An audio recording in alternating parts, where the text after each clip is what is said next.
Welcome to Germany mga ka-viewers! Andito tayo ngayon sa may Kornwestheim. Sa Kornwestheim, makikita niyo dyan yung release ng train. At ito yung train ng S-Bahn. Banda doon makikita mo yung upuan ng mga pasahero. At andito naman ako ngayon sa loob ng train. Kakasakay ko nga lang din sa loob. Ngayon patungo na tayo sa may Bad Cannstatt Hauptbahnhof. Makikita nyo dyan yung McDonald's at yun yung Fahrplan. Bandang gilid makikita nyo dyan yung mga bilihan ng mga pagkain, tinapay, drinks, at saka ngayon ito yung nakikita nyo yan yung entrance at saka exit. Lalabas tayo mga ka-viewers. Titingnan natin sa labas. Sa labas makikita nyo dyan yung mga upuan, mag-relax. Bandang gilid makikita nyo dyan yung mga bars or mga inuman. So ngayon mga ka-viewers, pupunta na tayo sa may ito nga pala mga ka-viewers, makikita nyo dyan yung parking. At ngayon naglalakad ako patungo sa may guys, andito na ako ngayon sa may Bad Cannstatt. Pauwi na rin ako sa aking bahay. At yun nga, eto gabi ngayon dito sa Bad Cannstatt. So nakikita nyo yung paligid. Ayan. So in fairness, wala masyadong tao dito ngayon. At pupunta ako ngayon sa may Bad Cannstatt Hauptbahnhof. So, sasakay ako ng train. So, let's go. Mga ka-viewers, yun yung highway ng bus at saka yung mga cars.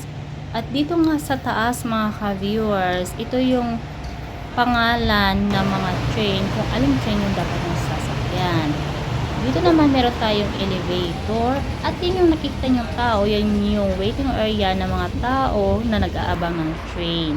Dito naman banda sa gilid, makikita nyo dyan yung mga butik, bilihan ng pagkain, padala ng pera, at saka iba pa. At dito naman, yan yung makikita yung building, meron dyan ang supermarket na kung saan pwede kayong mag-groceries. Dito naman banda, pwede kayong mag-relax dyan, mag-sitting down, at saka ito yung Bad Cannstatt Wilhelmplatz mga ka-viewers. Yan yung signboard kung saan makikita yung Amtsgericht at saka iba pa. At ito ngayon sinasabi ko mga ka-viewers, yan yung U-Bahn o yung train na tinatawag. Yung U-Bahn na tinatawag, ito yung station by station o tinatawag na Haltestelle. Yung nag-i-stop sa mga Haltestelle. So, di ba ang daming tao? At ito ngayon, halimbawa ng train, di ba nakaka-high, di ka nakakaganda, ang bilis pa. So, wala ka talaga pupulimahin dito. At dito nga, makikita nyo dyan, eto, papakita ko sa inyo, ito yung elevator, napaka-comfy. At saka kapag tinatamad ka mag-walking, pwedeng elevator, meron ding escalator, ganon. So, wala ka talaga po problemahin dito kasi halos lahat is organized para sa mga tao talaga dito. Ito yung Bad Cannstatt. At yan yung dilaw na nakikita, yun yung ticket. Walang cash or on hand yung bayad dito sa Germany. Wala talaga. Ito naman yung Fahrplan, kung anong oras darating yung train. Yan yun naman yung information. Kapag maligaw kayo, titingin lang kayo dyan sa may information nila at saka ikaw na maghanap ng exact location mo kung tama nga ba yung pupuntahan mo. So, mga ka-viewers, ito na yung train ng Bad Cannstatt. Hello mga ka-viewers, grabe gabi na talaga, ginabi na ako sa paggala. So, ngayon, it's night na, grabe gabi na talaga. So guys, hanggang dito na lang yung aking videos.